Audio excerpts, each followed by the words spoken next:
하고 있는 것이 아닙니다. 그 놀라우신 일을 행하신 하나님을 바라보면서 자신이 누구인지, 내가 어떠한 존재인가, 그것을 생각하고 있고, 더 나아가서 또 사람은 무엇인가 라는 사람의 본질에 대한 질문을 하고 있는데, 4절을 보면 이렇게 나와 있습니다. 4절을 한번 봅니다. 사람이 무엇이기에 주께서 그를 생각하시며 인자가 무엇이기에 주께서 그를 돌보시나이까. 여러분, 지금 시인은 하늘에 하나님께서 베풀어 주신 그 하늘과 달과 별들을 보면서 하나님은 놀라우신 분이시고 위대하신 분이시고 탁월하신 분이시다, 그것을 보면서 감탄하고 찬송을 하고 있단 말이에요. 그렇지만 이 시인은 감탄만 하고 있지 않고, 그 놀라우신 일을 행하신 하나님에 비하여 나 자신은 어떤 사람인가, 하나님은 그렇게 위대하신 분이고 탁월하신 분이고 크신 분이신데 그에 비하여 나는 어떤 사람인가, 어떤 존재인가, 그것에 대한, 다시 말하면 나는 누구인가, 사람은 무엇이기에 라고 그렇게 질문을 하고 있는 것을 볼 수가 있어요. 그러니까 이 질문 속에는 어떤 의미가 담겨져 있냐면, 하나님께서 지극히 보잘것없는 인간을 귀하게 여기셨다는 그런 말인데, 5절을 보니까 시인은 하나님께서 인간을 하나님보다 조금 못하게 하시고 영화와 종기로 관을 씌우셨다, 그렇게 고백을 하고 있습니다. 시인의 이런 고백은 이제 인간은 하나님께 존귀한 자로 받을 만한 존재가 결코 아닌데, 그럼에도 불구하고 그런 인간을 영화롭게 하시고 존귀하게 하셨다는 그런 생각이 숨어있는 고백이 바로 5절에 있는 고백입니다. 그렇다면 사람은 도대체 무엇인가? 도대체 시인은 지금 사람이 무엇이기에, 우리가 누구이기에 하나님께서 사람을 그렇게 존귀하게 하실 뿐만 아니라 돌보신다는 이 사실에 감격하며 찬송하고 있느냐 하는 것입니다.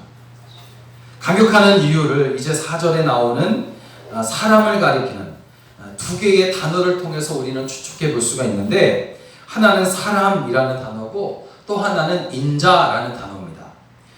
먼저 사용된 단어는 사람인데, 이 사람이라는 단어를 히브리어로 에노시 그렇게 읽고 있는데, 이 단어의 뜻은 뭐냐면 깨지기 쉬운 존재, 부패하기 쉬운 존재, 낡아 떨어지기 쉬운 존재라는 의미가 이 에노시라는 사람이라는 히브리어 단어에 포함되어 있는 의미입니다. 그리고 다음으로 다 사용된 단어가 인자라는 단어인데, 인자라는 말은 히브리어로 벤 아담 이렇게 이야기를 하고, 이 벤 아담이라는 뜻은 흙의 아들, 그렇게 이야기를 합니다. 사람은 흙으로 지음 받았다라는 것을 말하는 거예요. 금이나 어떤 은이나 보석으로 사람이 지어진 것이 아니라는 것이에요. 흙으로 지어졌다는 겁니다. 여러분, 흙이 얼마나 흔하고 또 때로는 하찮은 것입니까? 금과 보석에 비하면 흙은 너무나 보잘것없는 것이 바로 흙이란 말이에요. 여러분, 우리 중에 흙을 금이나 은보다 귀하다고 그렇게 말하는 사람은 아마 없을 것입니다. 더욱이 여기에 사용된 이 아담이라는 이 단어 속에는 티끌 혹은 먼지라는 그런 의미가 함께 포함되어 있어요. 그러니까 이렇게 볼 때에 인간이 얼마나 하찮은 존재인가 라는 것을 알 수 있습니다. 그렇다고 해서 우리가 부정적으로 생각해서 그렇구나, 나는 하찮은 존재구나, 나는 이렇게 보잘것없는 사람이구나 하면서 낙심하라는 그런 말이 결코 아닌 거예요. 거기서 끝나면 결코 안 됩니다. 여러분, 우리는 분명히 이렇게 흙 또는 먼지, 티끌에 불과해요. 그렇지만 하나님은 이렇게 하찮은 존재에 불과한 우리를, 인간을 정말로 귀하게 여기셔서 존귀와 영화로 관을 씌워주셨다는 거예요. 우리는 여기까지 가야 합니다. 그러니 이런 이 사실을 깨닫게 시, 나는 정말 연약하고 티끌과 같고 먼지와 같고 부서질 수밖에 없는 그런 존재임에도 불구하고, 그러나 하나님께서 나를 이렇게 존귀하고 영화롭게 만드셨구나 라는 사실을 시인은 깨달은 거예요. 이런 이 깨달음이 오늘 여러분 가운데 있어지기를 주의 이름으로 축원합니다. 그래서 감격하고 찬양하고 있는 겁니다. 그렇다면 여러분, 한 가지를 우리는 더 생각해 볼 필요가 있어요. 이렇게 정말 하찮은 존재에 불과한 인간이 우리 하나님으로부터 존귀와 영화로 관을 씌우셨다고 해서 교만할 수 있겠느냐 하는 것이에요. 지금 하나님께서 나를 존귀와 영화로 관을 씌우셨다는 거예요. 이 사실만 생각하면서 교만해질 수 있겠느냐 하는 것입니다. 자신의 의를 자랑할 수 있겠느냐? 절대 그럴 수가 없다는 것이에요. 인간이 교만하게 되는 것은 자신에게 무슨 내세울 것이 있다고 생각하기 때문에 교만할 때가 참 많아요. 그런데 인간은 여러분, 아무리 잘나도 멋져도 잘생겨도 흙먼지에 불과한 존재라는 것을 우리에게 알려주고 있어요. 어떻게 교만할 수 있겠습니까? 어떻게 자랑할 수 있겠어요? 하나님께서 나를 존귀와 영화로 간을 씌웠은들 여러분, 우리가 어떻게 교만할 수 있겠냐 이 말이에요. 우리의 존재가 이렇게 하찮은 존재인데, 혹시 그럼에도 교만한 자가 있다면 그는 사람이 무엇인지 모르는 어리석인 자일 것입니다. 여러분, 우리가 누구인지를 안다면 우리는 절대로 교만할 수 없어요.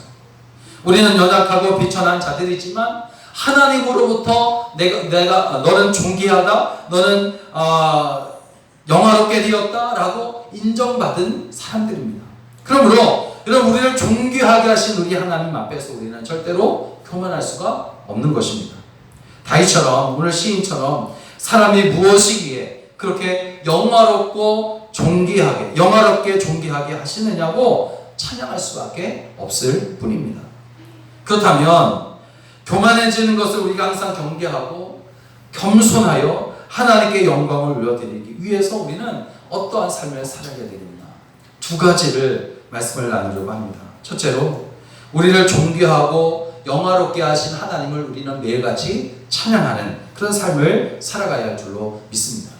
찬양한다는 말 속에는 예배한다, 기도한다, 하나님을 경외한다, 섬긴다, 이런 모든 의미가 포함되어 있어요. 찬양한다라는 말 속에.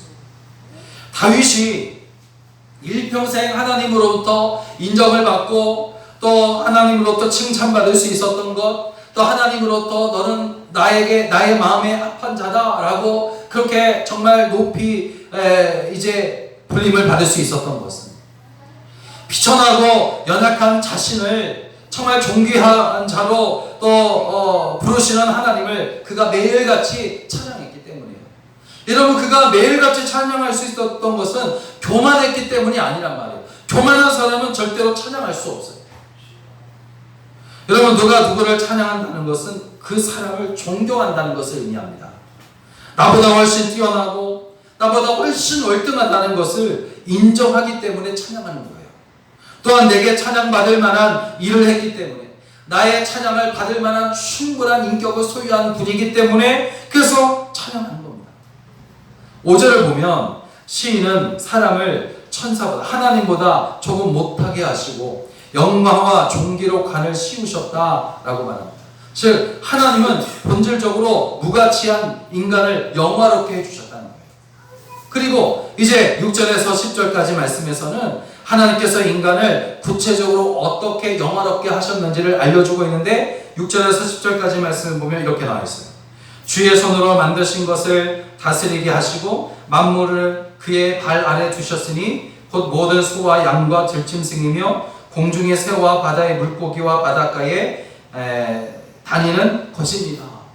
여러분, 이 말씀은 무슨 말이냐면 하나님께서 우리를 영화롭게 하시고 존귀하게 하셨는데, 그렇게 무가치한 우리 인간을 그렇게 만들어주시고 또 그렇게 하기 위해서 어떻게 하셨느냐? 바로 하나님께서 지으신 모든 천지 만물에 대한 통치권을 사람에게 위임해 주신 것입니다. 그렇게 함으로 우리를 영화롭게 하신 거예요. 그냥 말로만 너희는 영화롭다, 너희는 존귀하다, 그렇게 말만 하신 것이 아니라 하나님께서 만들어 두신 그 만물, 즉 다윗이 지금 고백하고 있는 하늘과 그 하늘에 베풀어 두신 그 달과 별들과 이 모든 세상의 모든 천지 만물, 이런 모든 만물들 하나님께서 만드신 거잖아요.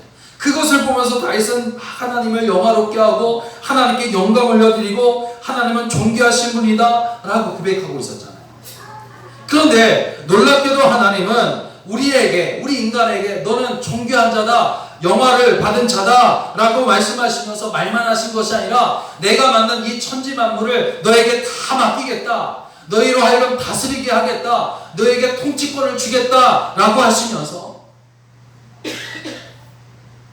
어떻게 우리를 영화롭게 하셨는지 알려주고 있습니다. 바로 하나님께서 주신 만물에 대한 통치권을 사람에게 위임해 주신 겁니다. 다시 말해서 하나님은 인간을 만물의 지배자로 다스리는 자, 곧 왕으로 그렇게 삼으신 줄로 믿습니다.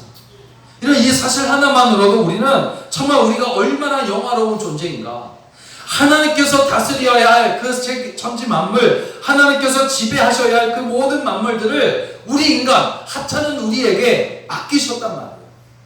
그 사실 하나만으로도 우리는 정말 존귀한 자예요. 하나님보다 조금 못하게 하셨다. 이 말씀을 통해서도 우리는 얼마나 존귀한 자라는 사실을 알 수 있어요. 하나님은 겨우 티끌에 불과한 인간처럼 탁월한 존재, 하나님보다 조금 못하게 하셨다는 사실, 이거 하나, 또 이것으로 인하여 우리가 힘을 얻습니다. 히브리어 원어로 된 성경을 보면 5절에 나와 있는 하나님은 엘로힘이라는 말입니다. 엘로힘. 이 엘로힘이라는 말은 하나님을 가리키는 그런 새로운 이름인데, 새번역 성경이나 공동번역 성경에도 하나님이라고 이야기를 하고 있어요. 하나님.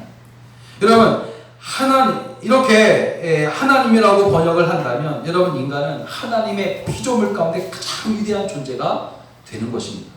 그렇다면 하나님께서 인간에게 이런 영화와 존귀로 가을 씌우신 이유가 무엇일까 하는 겁니다. 그것은 바로 인간이 하나님의 형상을 따라 지음받은 존재이기 때문인 줄로 믿습니다. 창세기를 보면 하나님은 하나님의 형상을 따라 인간을 지으셨다고 증거하고 있어요. 창세기 1장 27절을 보면 하나님이 자기 형상, 곧 하나님의 형상대로 사람을 창조하시되 남자와 여자를 창조하셨다. 여러분, 우리가 잘 알고 있듯이 이것은 단순히 인간의 겉모습이 하나님을 닮게 지어졌다는 말이 아닙니다. 하나님은 영이시기 때문에 형체가 없으셔요. 그렇기 때문에 하나님의 형상대로 지음을 받았다는 것은 우리의 인격, 우리의 성품이 하나님을 따라 지음을 받았다, 그런 말입니다. 그리고 하나님의 성품을 따라 지음받았다는 이 사실은 우리가 하나님과 인격적인 교제를 나눌 수 있다는 아주 중요한 의미를 내포하고 있다는 사실이에요. 이렇게 사람은 하나님의 형상을 따라 지음을 받았기에 흙과 티끌과 먼지에 불과한 사람을 하나님께서는 특별한 사랑의 대상으로 삼아 사랑하시고 만물에 대한 통치를 위임하여 존귀하게 하신 줄로 믿습니다. 하나님께서 우리를 얼마나 사랑하시는지는 인간이 타락하여 죽게 된 것을 보시고 안타까워하셔서 독생자 아들 예수 그리스도를 우리 가운데 보내사 죽게 하심으로 구원하신 이 사실로 우리는 명확하게 알 수가 있어요. 이것을 보면 우리는 하나님의 그 사랑이 얼마나 확실한 사랑인가, 얼마나 위대한 사랑인가를 알 수 있잖아요. 그 사랑으로 인해 하나님의 형상으로 지음받은 인간을 죄로 인해 죽도록 방치하지 아니하시고 독생자 아들 예수 그리스도를 죽이시면서까지 죄에서 구원하심으로 우리를 영원히 살리신 줄로 믿습니다. 그리고 그 이전에는 하나님의 형상을 지닌 존재에 걸맞게 존귀와 영화로 관을 씌워서 만물에 대한 왕의 지위를 우리에게 부여해 주신 것입니다. 여러분, 우리는 이 사실을 바로 알아야 됩니다. 하나님이 없이 우리는 가장 비천하고 보잘것없는 존재에 불과하다는 사실과 함께, 그럼에도 하나님께서 우리를 사랑하시기에 우리가 얼마나 가치 있는 존재가 되었는가를 우리는 반드시 알아야 한다는 겁니다. 그러면 이러한 사실은 나 자신뿐만 아니라 다른 사람의 존재 역시 얼마나 고귀한 존재인가를 우리에게 알게 해주는 거예요. 나만 존귀한 자가 아니라는 겁니다. 나만 영화를 받은 자가 아니라는 것. 우리가 평소에 업신여기고 우리가 평소에 미워하며 우리가 평소에 상대하지 않으려고 했던 바로 그 사람 역시 하나님께서 존귀하게 만드신 사람이라는 사실입니다. 같은 왕들끼리는 서로를 존중하잖아요. 우리는 만물에 대한 하나님의 대리 통치자로서 서로 존중하며 협력해야 할 줄로 믿습니다. 그리고 티끌과 먼지와 같은 우리를 그렇게 존귀하고 거룩하게 만들어주신 하나님을 날마다 찬양할 뿐 아니라 신령과 진리로 하나님을 예배하며 하나님의 뜻과 말씀에 늘 순종하기를 힘써서 하나님을 영화롭게 하시는, 나를 영화롭게 하시고 나를 존귀하게 하신 그 하나님을 영화롭게 하는 그런 삶이 여러분 삶 가운데 매일같이 있어지기를 주의 이름으로 간절히 축원합니다. 축원합니다. 또 두 번째로 사람이 무엇이기에, 우리는 그런 사람이 무엇이기에 하나님을 찬양했던 이 다윗과 같이 그런 삶을 우리가 매일같이 어떻게 살아갈 수 있는가. 둘째, 충성함으로 하나님께 영광을 올려드리는 그런 삶이 우리 가운데 있어져야 할 줄로 믿습니다. 6절부터 9절까지를 쭉 보면 시인은 하나님께서 인간에게 어떠한 특권을 주어 영화롭게 하셨는지를 노래하고 있어요. 금방 말씀드렸던 것처럼 그것은 하나님께서 지으신 만물을 다스리는 특권을 우리에게 주신 거예요. 즉 하나님은 인간을 지으신 만물의 지배자로 다스리는 자로 삼으신 줄로 믿습니다. 여러분, 인간을 지어질 때 티끌이라는, 먼지라는 보잘것없는 것으로 지어졌단 말이에요. 그러한 존재가 만물의 왕이 된 겁니다. 여러분 생각해 보세요. 티끌과 같고 저 먼지와 같고 흙으로 지어진 아주 보잘것없는 인간이 만물의 왕이 됐단 말이에요. 만물을 다스리시는 분은 당연히 만물을 지으신 하나님이십니다. 하나님께서 만물을 다스리셔야 합니다. 그런데 하나님은 만물을 직접 다스리지 않으시고 그 통치권을 인간에게 위임하신 거예요. 그 이유가 무엇일까? 바빠서도 아니고 다스리는 일이 귀찮아서도 아닙니다. 지으신 사람을 보시며 기뻐하시기 때문인 줄로 믿습니다. 하나님의 형상을 따라 지음받은 우리를 하나님은 너무나 사랑하시기 때문인 줄로 믿습니다. 이 사랑 때문에 우리가 만물을 다스리는 통치자가 되고 다스리는 자가 된 것입니다. 우리를 너무나 사랑하시기에 존귀하게 하기 위하여 만물에 대한 통치권을 우리에게 위임해 주신 것입니다. 그래서 하나님께서 가지신 그 영광에 동참시켜 주신 줄로 믿습니다. 하나님은 우리를 왕같은 제사장이라고 불러주십니다. 여러분, 한 나라의 왕족이 된다는 것은 얼마나 큰 선택을 받은 것인지 몰라요. 세상에서도 많은 사람들 중에서 몇 손가락 안에 들어가는 그것은 굉장한 영광인데 하물며 하나님으로부터 만물을 다스리는 통치권을 우리가 위임받았다면 그 영광이란 세상의 그 무엇과도 바꿀 수 없는 영광이 되고 은혜가 되고 하는 사실입니다. 왜 이렇게까지 우리에게 큰 은혜, 큰 영광을 가지게 하실까? 우리가 무엇이길래, 사람이 무엇이길래 이런 큰 영광을 우리에게 주신 것이냐 하는 겁니다. 그것은 단 한 가지 이유 때문이에요. 바로 따스합니다. 하나님께서 우리를 사랑하시기 때문이다. 할렐루야. 하나님은 자신의 형상대로 사람을 지으시고 난 후에 너무나 기뻐하셨어요. 보는 것만으로 얼마나 기뻐하셨는지 모릅니다. 하나님은 모든 만물을 창조하시고는 보시기에 좋았더라. 그렇게 말씀하셨어요. 보시기에 좋았더라. 그렇지만 우리가 잘 알고 있듯이 마지막으로 사람을 창조하시잖아요. 그리고 나서 사람을 보시면서 말씀하시기를 보시기에 심히 좋았더라. 할렐루야. 심히 좋았더라. 강조해서 말씀하시잖아요. 여러분, 이 세상 그 어떤 만물을 지었을 때보다 하나님의 감정이 크게 동하고 있다는 사실을 사람을 만드신 창조 역사를 통해서 우리는 확인할 수가 있는 겁니다. 여러분, 하나님은 모든 만물을 지으시고 마지막으로 인간을 지으신 후에 너무너무 기쁘신 거예요. 그리고 하나님의 기쁨은 만물을 통치하는 권한을 인간에 위임하는 것으로 나타나게 되는 겁니다. 창세기 1장 28절을 보면 지으신 사람을 향해서 생육하고 번성하여 땅에 충만하라, 땅을 정복하라, 바다의 고기와 공중의 새와 땅에 움직이는 모든 생물을 다스리라 명령하셨잖아요. 이러한 하나님의 통치권 위임에 따라 오늘 우리에게도 만물에 대한 통치권이 주어진 줄로 믿습니다. 참으로 우리 인간은 영화롭고도 복된 존재예요. 그런데 우리가 여기서 한 가지 알아야 할 것이 있습니다. 그것은 우리가 가진 만물에 대한 통치권이 만물에 대하여 아무렇게나 해도 된다는 말이 아니라는 거잖아요. 만물에 대한 통치권은 처음부터 우리의 것이 아닙니다. 하나님의 것이에요. 모든 것이 다 하나님께서 우리에게 위임한 것이에요. 그러므로 만물에 대한 진정한 통치권은 만물을 지으신 하나님께 있는 겁니다. 그러므로 하나님은 우리에게 위임하신 이 통치권을 다시 거두어 가실 수도 있으시고 다시 위임해 주실 수도 있으신 겁니다. 만물을 지으신 하나님은 만물을 하나님의 뜻에 따라 사용하실 수 있는 권리도 그리고 멸할 수 있는 권리도 있다는 사실입니다. 그러므로 하나님으로부터 통치권을 이임받은 인간에게는 만물을 자기 마음대로 할 권리가 없는 거예요. 실제로. 여러분, 우리가 하나님으로부터 왕으로 임명된 것은 사실이지만 그것은 일종의 관리자요 청지기와 같은 겁니다. 그래서 우리는 하나님의 명령대로 만물을 다스려야 하겠지만 그 모든 것의 본래 주인이 되시는 하나님의 창조 원리에 따라 잘 다스리고 통치하며 관리해야 하는 겁니다. 그러면 오늘 우리는 어떠냐 이거죠. 과연 만물을 하나님의 창조 원리에 따라 잘 다스리고 관리하고 있느냐 하는 겁니다. 오히려 만물을 다스려야 할 인간들의 타락과 질서를 파괴하는 잘못된 그런 다스림으로 인해서 이 땅의 고통으로 신음하고 있다는 사실은 우리가 너무나 잘 알고 있는 사실이에요. 오늘날 인간은 만물에 대해 성군이 아니라 폭군이 되어 있다는 겁니다. 만물을 보호하고 아름답게 관리하는 대신에 자신들의 이기적인 욕심을 따라 막 억누르고 파괴하고 생명을 빼앗고 있습니다.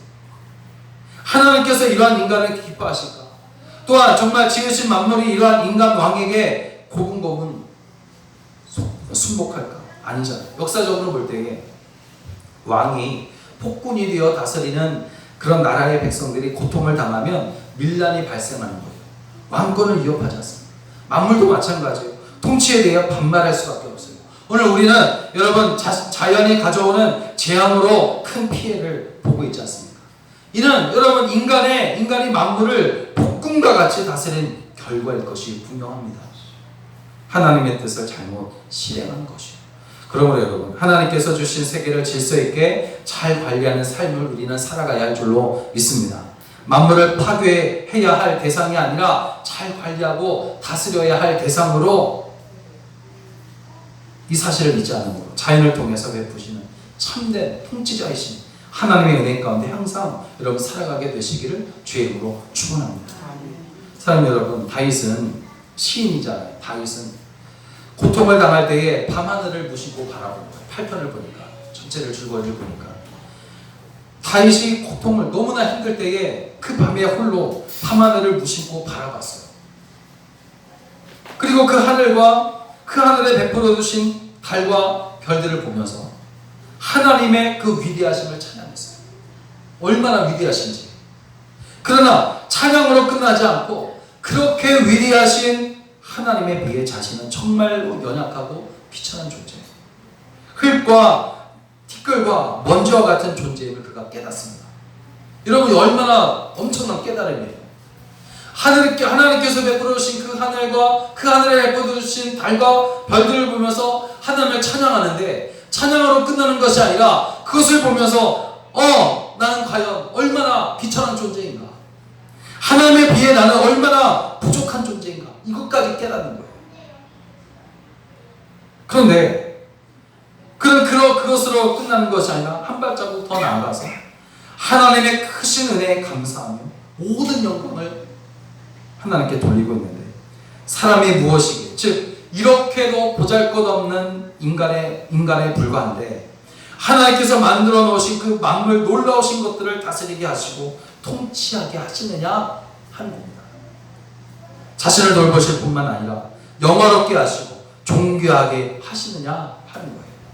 여러분 우리는 하나님께서 영화롭게 하시고 존귀하게 하시지 않으시면 정말로 약한 존재에 불과합니다.